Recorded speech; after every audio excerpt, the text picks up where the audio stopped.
Hay momentos en los que algo ocurre y nadie más está ahí para verlo. No hay luces, no hay explicaciones inmediatas, solo la certeza de que algo cambió.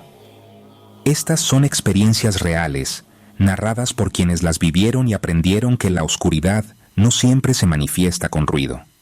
A veces solo observa. Bienvenidos a Sala Obscura, donde termina la lógica. Comienza nuestro relato.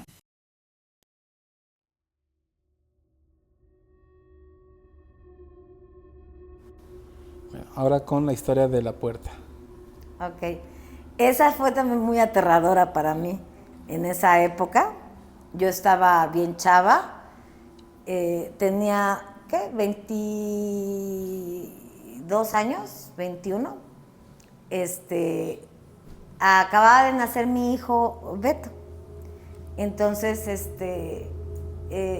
nos quedamos. El papá de Beto estaba todavía estudiando en Monterrey. Todavía no eran las vacaciones, o sea que no había llegado.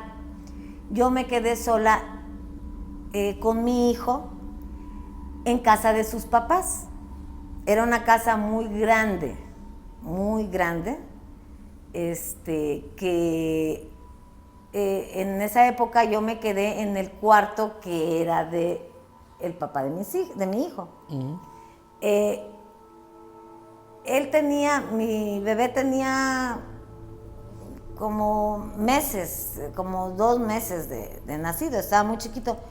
Entonces mi rutina de siempre, pues ya cuando lo dormía, que tenía su cuna, pero no lo ponía en su cuna, lo acostaba en mi cama y me metía a bañar, me ponía a ver la tele. En esa ocasión hice lo mismo. Me metí a bañar, pero ya eran como las 12 de la noche. Yo estaba viendo la tele. Ahí en esa casa nada más vivía la mamá de mi esposo, y en ese tiempo mi esposo, y su papá, pero nadie más. Pero su papá a veces faltaba, no a veces, casi la mayoría de las veces faltaba mucho a la casa, no llegaba a dormir. El señor no llegaba a dormir. Entonces, yo no me la llevaba bien con el señor. O sea, no le caía yo bien. Uh-huh. En esa época no nos llevábamos bien. Yo con respeto nada más, pero no le caía yo muy bien, que digamos. Entonces, eran como las 12 de la noche y yo ya estaba bañada, dejé al niño acostado dormido y ya me estaba viendo la tele. Cuando de repente, así de la nada, a las 12 de la noche en punto, me golpean la puerta de mi cuarto, pero la querían tirar. O sea, la estaban golpeando tan horrible que yo me enojé porque me van a despertar al niño, ¿no? O sea, lo acababa de, o sea, bueno, ya lo había dormido y todo, y me dio coraje de que me estuvieran tocando la puerta tan fuerte porque me iban a despertar al niño. Entonces, en una de esas seguían tocando la puerta, o sea, no dejó de que la tocaran, o sea, seguía tocando la puerta, y de un brinco yo abrí la puerta, pero así enojada de que me estaban tocando la puerta. En un principio no pensé nada, pensé que era mi suegra en ese momento, pero se me hacía raro porque ella no me tocaba así, y aparte ella a esa hora no estaba despierta porque al otro día trabajaba muy temprano. Okay. O el señor que había llegado, pero también nunca me tocaba la puerta, o sea, no tenía por qué tocarme la puerta o irme a tocar a las 12 de la noche, ¿no? Pero así fue. Yo no lo soñé, no estaba dormida, la puerta la tocaron horriblemente. ¿Y cuando abriste y no viste nada? Cuando abrí y no vi a nadie, que todavía la seguían tocando. Cuando abrí y no vi nada, no no había nadie. Es más, estaba oscuro, o sea, apagada la luz, es todo. Lo que hice fue, dije, bueno, ¿habrá sido la señora? Fui y me asomé a su cuarto de ella y estaba roncando, o sea, estaba oscuro, estaba roncando. Luego me fui a asomar al cuarto del señor. Porque para esto ellos dormían en cuartos separados. Okay. La parte de arriba era un espacio muy amplio, muy grande, donde había como una especie de lobs, una salita, y las recámaras. Pero me fui a asomar a la recámara también del señor, de mi suegro en ese entonces. Abro la puerta y veo que está la cama tendida. No había rastros de que había llegado a dormir, o estaba tendida la cama, todo arreglado, apagado, todo, las luces apagadas. Y dije, bueno, a lo mejor está en la cocina, abajo, voy a checar. Yo quería ver que fuera él, ¿sí? Porque no había otra... otra opción. Otra explicación, esa es la palabra, otra explicación. Para mí no había. Entonces bajo las escaleras y veo pues que todo está apagado en la parte de abajo. Y bajo, me asomo por donde está la cocina, veo que está apagado todo. Y ahí fue cuando me cayó el 20. Me empezó a dar mucho miedo, pánico. Me regresé a mi cuarto, cerré la puerta con llave y todo, y me acosté y me puse la sábana hasta acá. No me dormí en toda la noche. No dormí con el miedo de que me volvieran a tocar o que yo oyera otro ruido tocándome la puerta o algo. Entonces ya no dormí. Hasta el otro día en la mañana que ya empecé a oír que ya llegaron las señoras de servicio y todo, que ya estaban ahí, que estaban ya ahí haciendo el desayuno, trabajando. Y fue cuando me paré para decirle a la que era mi suegra, decirle lo que me había pasado.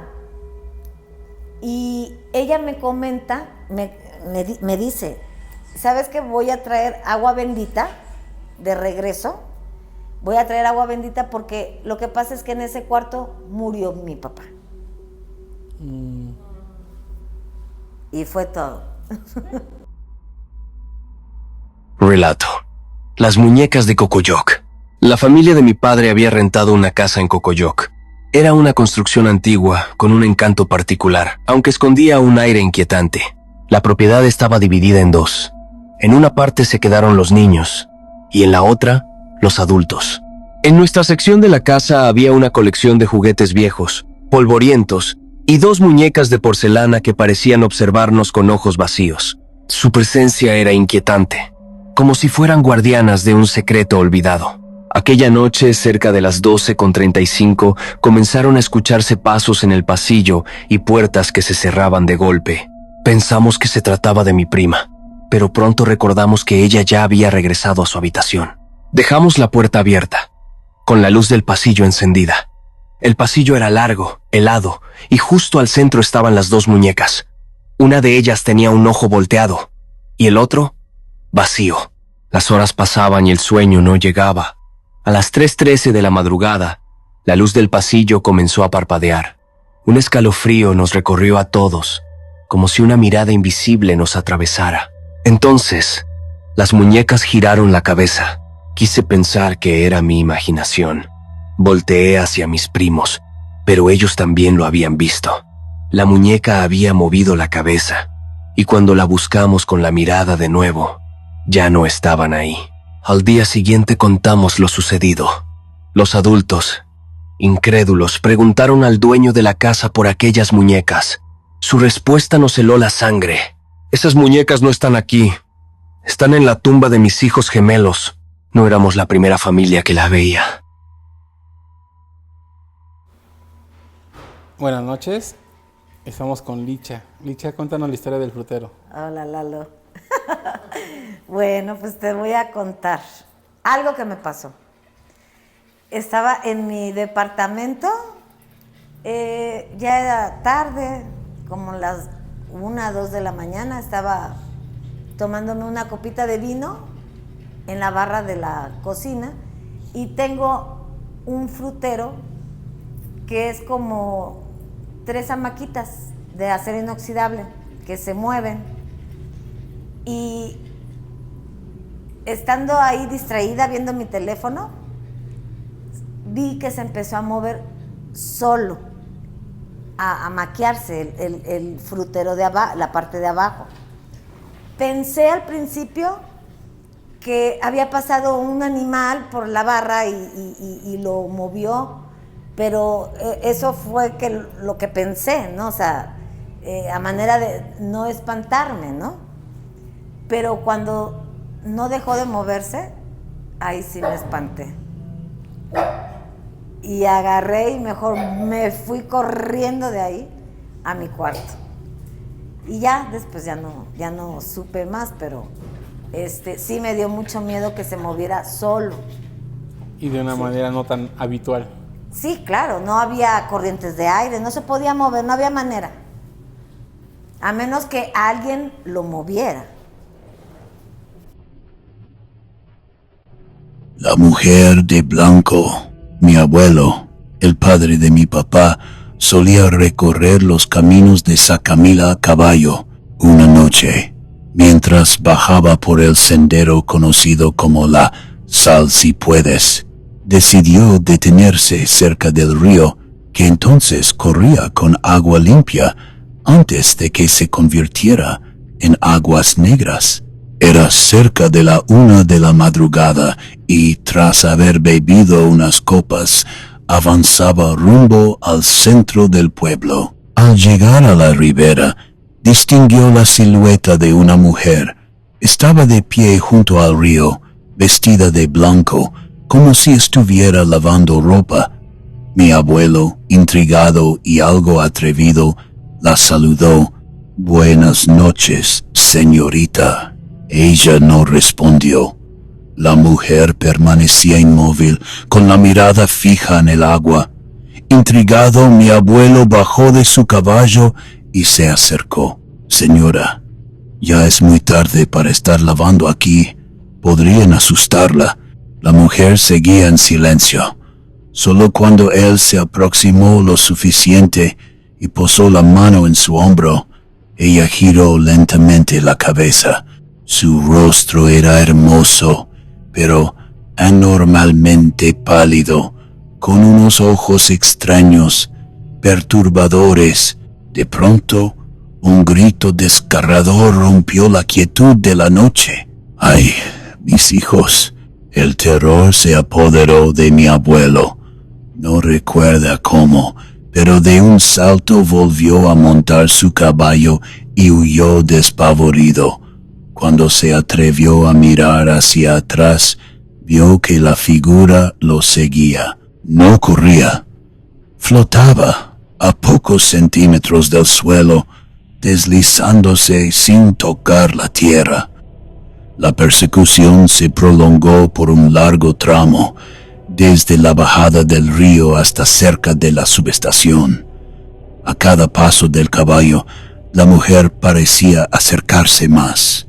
Mi abuelo, dominado por el pánico, dejó de mirar atrás y cabalgó con todas sus fuerzas hasta llegar a casa en la colonia Azalias. Ahí, jadeante y pálido, relató lo ocurrido.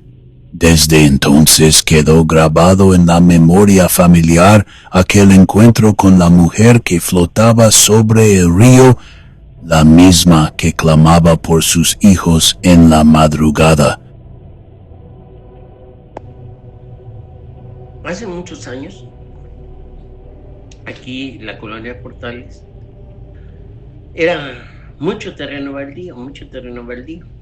Y en lo que hoy se le conoce como Plutarco Elías Calles, era un canal. Y lo que es en la calle de Zacahuisco, había un árbol, un pirul muy grande. De hecho, el pirul era el árbol que más abundaba en esa temporada o en esa época. Entonces mi mamá me cuenta que mucha gente, cuando tenía recién nacidos, a sus bebés los protegía poniendo bajo la almohada de ellos unas tijeras en cruz. Esas tijeras en cruz era una protección contra las brujas, porque había muchas brujas.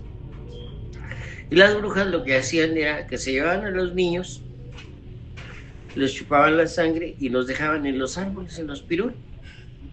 Y que la gente decía, bueno, ¿de qué manera nosotros podemos, aparte de protegernos, atrapar a las brujas? Entonces, gente todavía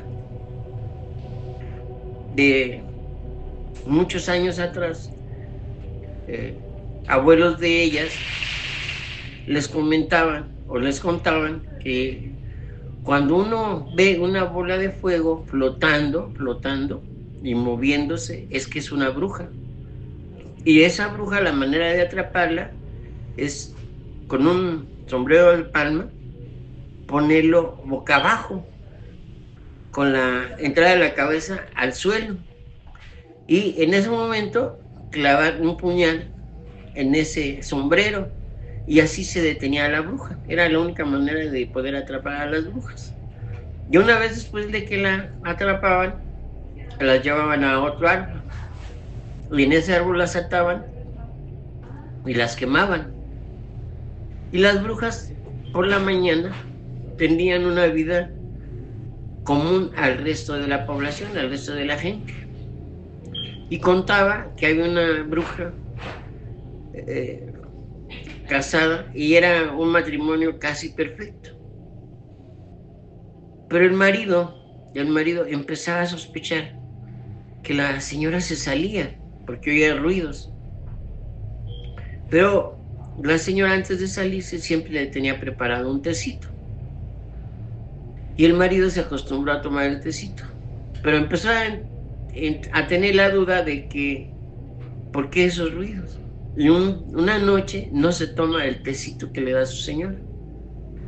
Y resulta que a medianoche el señor se levanta y se da cuenta que su mujer ya no estaba, pero encuentra las piernas de la mujer y ve a lo lejos, a la distancia, a la mujer montada en una escoba y volando en ella, buscando niños. Entonces a este señor le da mucho coraje y quema sus piernas de su mujer, de la bruja. Y él se vuelve a dormir o se vuelve a hacer el dormido y a la mañana siguiente encuentra a su esposa llora y llora y llora y llora. Y él le pregunta, bueno, ¿y ahora qué tienes? No, pues que, ¿qué tienes? Dime, ¿qué tienes? Y ya a la insistencia de que ¿qué tienes? Le confesó que sus piernas no las tenía, que no las encontraba. ¿Cómo que no encuentra sus piernas? Sí, no las encuentra.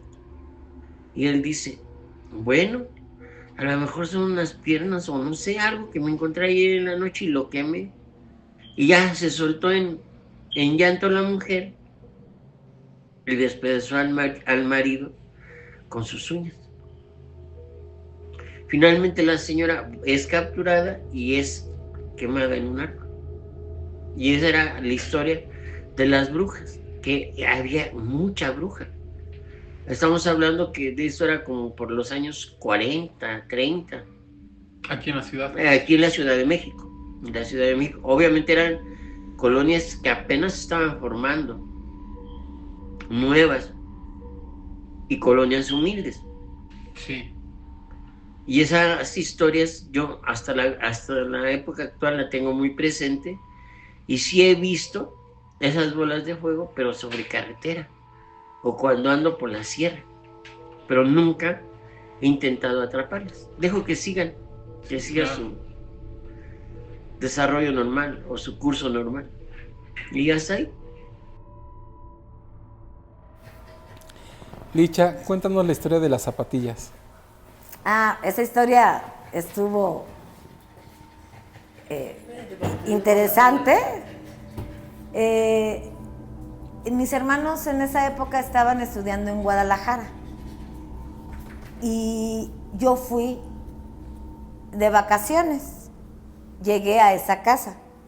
Era una casa grande de 2 pisos. En la cocina había una escalera de caracol que te daba a un cuarto de servicio. Y ese cuarto de servicio tenía una puerta pequeña que tenías que agacharte para pasar a la azotea. Y ya nos habían dicho, ya me habían dicho los amigos de mi hermano y mi hermano que pues vivían ahí en esa casa, que solito se prendía la radio cuando ellos estaban ahí. Les empezó a dar miedo de tal manera que cuando iban a salir, nadie quería subir a apagar la radio o entrar a apagar el radio o algo así, ¿no? O sea, oían, o a veces cuando estaban arriba ellos, oían como que arrastraban sillas en la parte de abajo, o viceversa, cuando estaban arriba, así, o sea, o cuando estaban abajo oían ruidos arriba. Entonces ya estábamos con esa psicosis, ¿no?, de esa casa. Me tocó estar ahí, y mi hermana estaba en su cuarto y llegó una amiga de ella y pues de relajo me dice, vamos a ver qué encontramos en el cuarto de arriba, el cuarto de servicio, de arriba de la cocina. Uh-huh. Nunca habíamos ido para allá. Entonces nos subimos por la escalera de caracol de la cocina, entramos al cuarto de servicio. Estaba vacío, nada más había como unas cajas, pero se veía así tétrico, solo, descuidado, polvoso, ¿no? Y nada más habían unas cajas. Y vimos esa puertita que era, en lugar de puerta grande, era la mitad de la puerta. Abrimos la puerta y nos tuvimos que agachar para salir.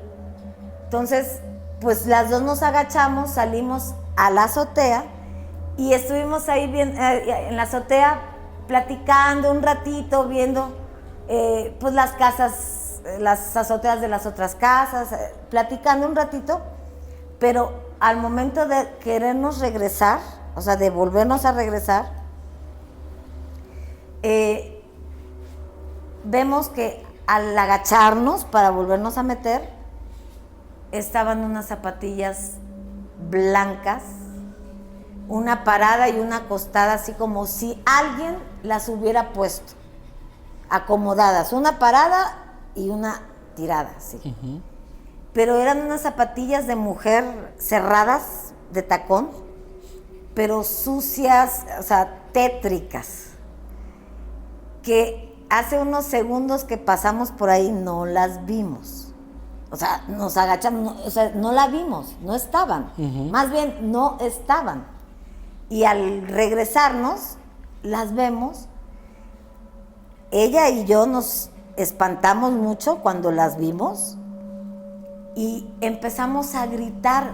Nos pusimos muy nerviosas y empezamos a gritar. Yo pensé en un principio que habían sido los amigos de mi hermano que las fueron a poner ahí, ¿no? Eso pensé yo al principio, también a manera de darle una lógica, ¿no? Uh-huh. Y no espantarme tanto. Pero resulta que ella me jala de la mano y nos bajamos corriendo las escaleras de caracol de la cocina primero, pero al llegar ya a la cocina, como tenía una puerta, la puerta estaba atorada. Nos quedamos a oscuras en esas escaleras de caracol, las dos gritando como locas y tratando de abrir la puerta, que era la puerta que daba a la cocina. Uh-huh. No se podía abrir. en una de esas que ya estábamos gritando, estuvimos un ratito ahí gritando y tratando de abrir la puerta que no se podía abrir, hasta que ella le dio una patada, logramos abrir la puerta y nos subimos rápido al cuarto donde estaba mi hermana. Y yo creyendo que estaban ahí mi hermano y sus amigos, pues vamos viendo que no estaban. Ellos no estaban en la casa, nada más estaba mi hermana. Y le platicamos lo que nos pasó y ya no quisimos regresar. Ya nos bañábamos. Por ejemplo, mi hermana se bañaba y yo tenía que estar ahí, cuidaba la puerta. Y yo me bañaba y mi hermana tenía que estar ahí. Entonces ya no nos sentimos a gusto en esa casa. Ya era una cosa que ya no queríamos estar ahí. Yo ya me quería regresar.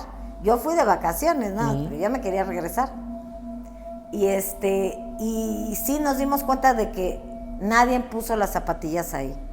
Ya luego que llegaron los amigos y mi hermano, les platicamos y subieron a ver el cuarto de servicio y no había ninguna zapatillas. Pero estamos seguras, la amiga de mi hermana y yo, que sí las vimos. O sea, sí las vimos, pero cuando ellos subieron después, no estaban.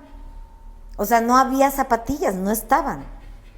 No sé, inexplicable, porque no subieron, o sea, ya nunca jamás volvimos a ver las zapatillas. Sí.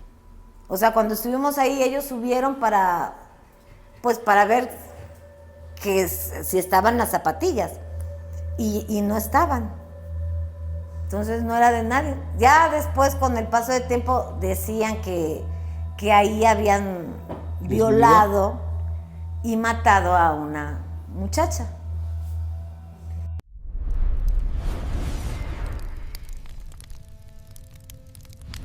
Segunda temporada.